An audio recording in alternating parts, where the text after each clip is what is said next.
ఆరోగ్యవంతమైన వాతావరణంలో తయారు చేయబడిన కమ్మని ఊరగాయలు, పొడులు, వడియాలు మరియు అప్పడాలు జంధ్యాల ఫుడ్స్. నమస్తే సుమన్ టీవీ. మనం ప్రస్తుతం పిఠాపురం నియోజకవర్గంలో ఉన్నాము. మహాసేన రాజేష్ గారు గత కొద్దిసేపటి క్రితమే పవన్ కళ్యాణ్ గారు ఓటమే లక్ష్యంగా మహాసేన పనిచేస్తుంది, 21 నియోజకవర్గాల్లోనే జనసేన ఓటమే లక్ష్యంగా పనిచేయాలని చెప్పి ఆయన మాట్లాడడం అయితే జరిగింది. దీనిపై దళిత సోదరులు కొంతమంది ఉన్నారు, మనం అడిగి తెలుసుకుందాం. చెప్పండి, రాజేష్ మహాసేన గారు అలా ప్రకటించడం పట్ల మీరు ఏ విధంగా స్పందిస్తారు?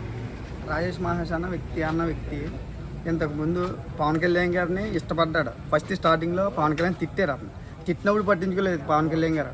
తర్వాత పవన్ కళ్యాణ్ గారు ఇష్టంతో పార్టీలో జాయిన్ అవ్వాలని చెప్పేసి మనం పవన్ కళ్యాణ్ గారు జాయిన్ అవ్వడం కోసం కనీస సభ్యత్వం కూడా ఇవ్వలేదు పార్టీలో. అయినా సరే అప్పుడు కూడా పట్టించుకోలేదు.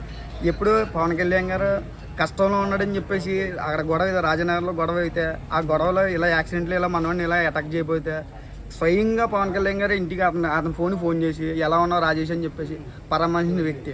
అలాంటి వ్యక్తి మీద ఈరోజు అతను ఏం మాట్లాడుతున్నాడు, పిఠాపురం నియోజకవర్గంలో పవన్ కళ్యాణ్ గారు వస్తే పవన్ కళ్యాణ్ గారిని ఎలాగైనా నెగ్గకుండా ఉండాలని చెప్పేసి అన్నాడు. అదే చెప్తున్నాం. అదేదో నెగ్గించుకోవాలంటే ఎవరు మన వంగ గీత గారితో వైసీపీ జెండా కప్పుకుని వచ్చి ఇక్కడ ప్రచారం చేయమనండి వైసీపీ తరపు నుంచి. అప్పుడు తెలుస్తుంది అప్పుడు అతని పవర్ ముందు ఎలాంటి పవర్ అని చెప్పేసి. పవన్ కళ్యాణ్ గారి పట్ల ఇలా స్పందించడం నిజంగా అందరికీ కూడా షాక్ గురి చేస్తుంది. అయితే ఆయన తెలుగుదేశం పొత్తులో భాగంగా తెలుగుదేశాన్ని విమర్శించకుండా కేవలం జనసేన పోటీ చేసే స్థానాల్లో ఓడించాలని చెప్పి ప్రకటించడం పట్ల మీరు ఎలా ఫీల్ అవుతున్నారు?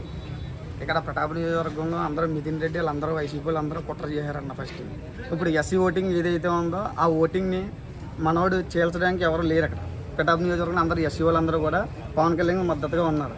అతన్ని ఎవరు టచ్ చేసి దమ్ము ఎవరికి లేదు ప్రస్తుతానికి. అదేదో ఇతను ఏదో కొంచెం సోషల్ మీడియాలో హల్చల్ చేశారని చెప్పేసి మనోడిని వాడదామని చెప్పేసి వైసీపీలో ఏమైనా ట్రై చేస్తే ట్రై చేయొచ్చు. అన్ని మార్గాలు మూసిపోయాయి, ఎవరికాళ్ళు వెళ్ళిపోయారు. ఎలా ఇక్కడ వంగగీత నెగ్గదని అందరికీ తెలుసు. ఇప్పుడు ఏదైనా చిన్న రాయి వేసి ఏదైనా మనోడిని ఏమైనా బిస్కెట్లు అన్నారు కదా, అవి ఏదైనా వేస్తే మనోడు ఏమైనా ఎస్సీ ఓటింగ్ ఏమైనా చేస్తాడమని చెప్పేసి మనోడిని తీసుకొచ్చి రంగంలో దింపారు అంతే.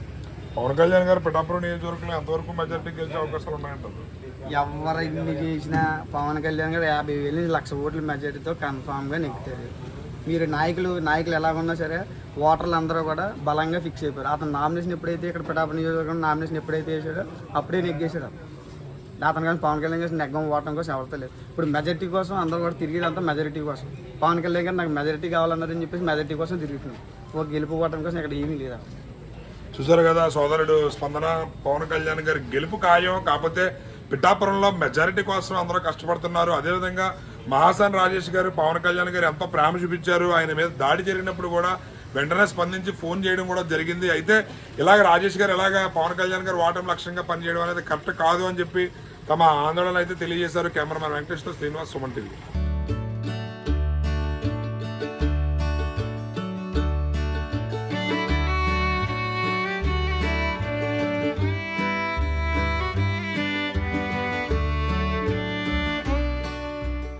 సుమన్ టీవీలో మీ పర్సనల్ అండ్ బిజినెస్ ప్రమోషన్స్ కోసం కింది నెంబర్కి కాంటాక్ట్ చేయండి.